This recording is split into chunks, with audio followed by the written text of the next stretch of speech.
Ini belum terlalu parah, untungnya segera diatasi. Ada rembesan oli di bagian sebelah kanan ya, di bagian magnet untuk motor Beat Karbu Speci ataupun Yamaha. Kok Yamaha sih? Honda ya, Honda apa ya?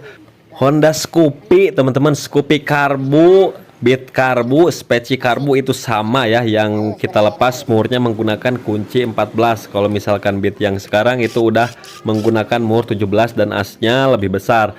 Nah, kita lepas menggunakan tracker nomor 7 untuk melepas magnetnya. Nah, di sini kan untuk rembesannya tidak terlalu parah ya, tapi harus segera diatasi. Soalnya kalau kena debu nantinya kotornya parah banget. Nah, ini untung langsung kelihatan ya, teman-teman. Nah, kemudian kita nggak perlu buka spoolnya dulu, nggak perlu karena spoolnya nggak kotor banget ya. Cukup langsung saja kita gunakan alat. Nah, di sini saya punya 4 obeng ya. Obeng yang tajam satu, yang bengkok satu, yang ngancing satu. Nah, ini khusus untuk pencongkelan seal ya, untuk alatnya, dan ini pun kuat, nggak bakalan patah karena alat khusus ini ya. Kalau misalkan kita buat dari ruji ataupun obeng lainnya itu rawan putus karena bukan sesuai ya. Nah, kalau misalkan ada sedikit keras, kita jangan dipaksa dulu, kita coba pindah ke sebelah kiri, kemudian atas. Nah, yang kita pukul itu tengah-tengah sealnya ya, jangan di bagian pinggirnya, jangan di bagian asnya. Kalau di bagian as nanti asnya bisa cacat, kalau di bagian pinggirnya nanti pinggirnya bisa cacat. Jadi kita paskan di bagian tengah-tengah sealnya. Kita rusak aja sealnya karena mau kita ganti ya, teman-teman.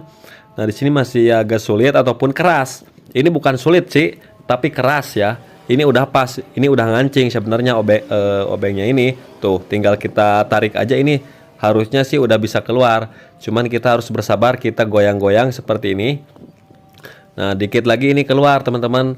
Nah, dan ini pun sudah keluar tuh. Lihat, sealnya yang saya tusuk itu pas tengah-tengahnya ya, bukan dari pinggir as ataupun pinggir dari crankcase-nya. Kemudian tinggal kita lap saja. Kita lap ya permukaan yang kotornya, kemudian kita pasang seal baru. Nah, di sini saya pakai lem aja, bisa pakai oli, bisa pakai lem, tapi yang lebih bagus itu pakai lem. Lebih licin dan mencegah rembesan juga. Kalau pakai oli itu untuk mempermudah saja. Nah, kemudian kita gunakan kunci shock 17 yang tipe impact, ini pas banget ya, nggak ada gap ataupun pokoknya cocok. Tapi yang panjang kunci shocknya. Nah, ini saya juga panjang. Nah, kemudian kita pukul dan jangan sampai kebablasan, kurang lebih 1 cm ya dari spool itu ya, masuk ke dalamnya 1 cm. Kalau misalkan kebablasan nantinya lepas, jadinya susah dibuka, nanti ada di dalam ya. Jadi jangan sampai bablas ya, teman-teman. Nah, kurang lebih 1 cm lah. Pokoknya sebelum pembongkaran teman-teman ukur dulu kalau belum paham ya. Nah, oke, oli-oli yang sedikit ini kita lap saja di spool, di crankcase-nya. Kalau misalkan ada di bagian dalam-dalamnya kita semprot aja pakai bensin tuh ya. Nah, ini di mesinnya, kalau spoolnya udah bersih segitu mah ya, teman-teman.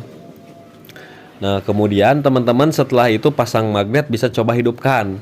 Bisa coba hidupkan ya, kurang lebih 2 menit, kemudian jajal bawa jalan, kemudian bongkar lagi magnetnya apakah masih ada rembesan atau tidak.